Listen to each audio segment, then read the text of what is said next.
Today I want to especially congratulate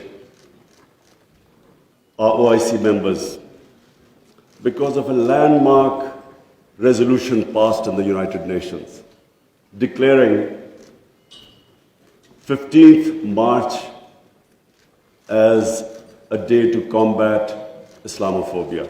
But I want to remind people why 15th of March. 15th of March was a day when a gunman walked into a mosque in New Zealand and shot dead 50 people. Why did he shoot them?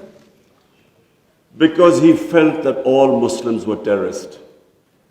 Where did this Islamophobia grow and was allowed to keep growing?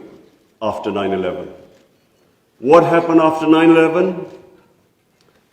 Unfortunately, this narrative of Islamic terrorism, Islamic radicalism, this narrative went on unchecked.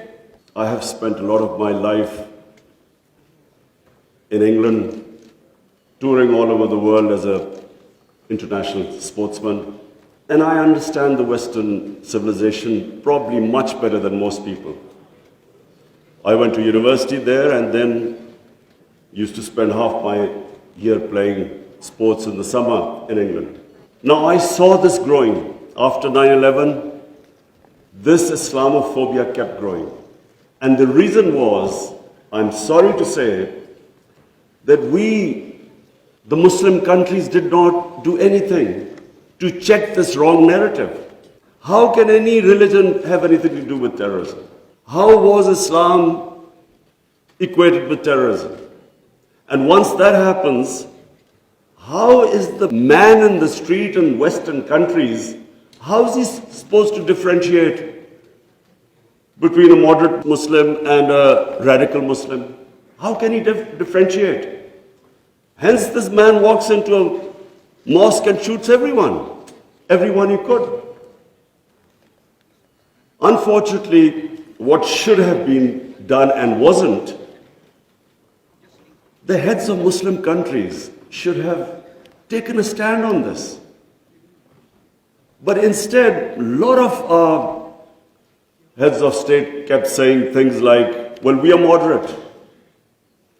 The moment you say you're a moderate Muslim, you automatically say that there is some extreme form of Islam.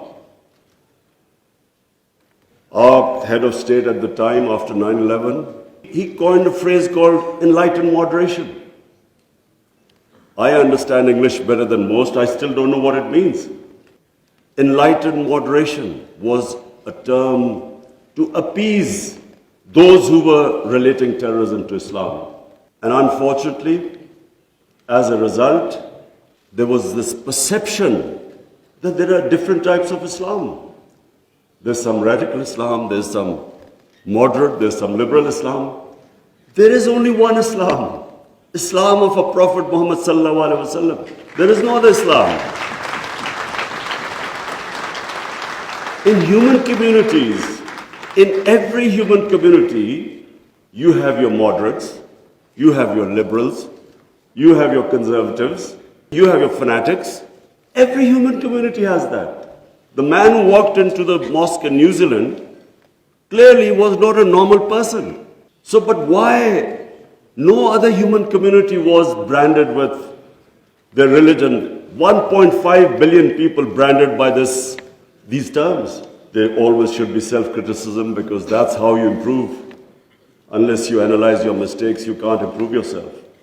So that was the biggest mistake we made. We did not challenge this narrative. And guess who suffered? Muslims living in Western countries. They kept suffering. Because any incident would happen, any terrorist incident by a Muslim immediately meant that every Muslim became branded. When 9/11 happened, I still remember, people were petrified in Pakistan that I hope there was no Pakistani involved. How could whole community be responsible for some fanatical deed by some extremists? So therefore, it was one of the worst periods for Muslims living in non-Muslim countries. And then in 1989, there was a book called Satanic Verses, written by a Muslim who knew, because he came from a Muslim family, he knew the reaction in the Muslim world amongst the Muslims if he insulted or mocked or ridiculed our Holy Prophet, peace be upon him. But what happened after 1989 was, rather than again the Muslim world coming up with an intellectual narrative, trying to explain to them, why are we so hurt when our Holy Prophet is ridiculed? Why does it hurt us so much? I knew why they couldn't understand, because they do not treat religion like we do. Jesus Christ is not treated in the West the way we treat our Holy Prophet here. So they couldn't understand what was going on. Why were there demonstrations? Why were there death threats to Salman Rushdie? So they kept thinking that the Muslims do not allow freedom of expression. So Muslim world is intolerant. It doesn't allow freedom of expression. They were able to vilify our religion.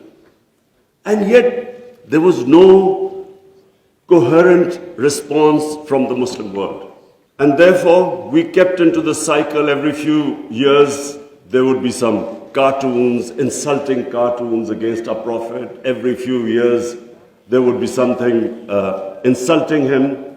We would respond. There would be some act of extremists. They would not respond. So this Islamophobia, this cycle kept getting worse. And poor Muslims living in Western societies kept suffering. So that's why I'm really pleased that for the first time it has been acknowledged that Islamophobia is a reality and something needs to be done about it. And from now onwards, we hope that we will be able to put forward a narrative that why it hurts us so much.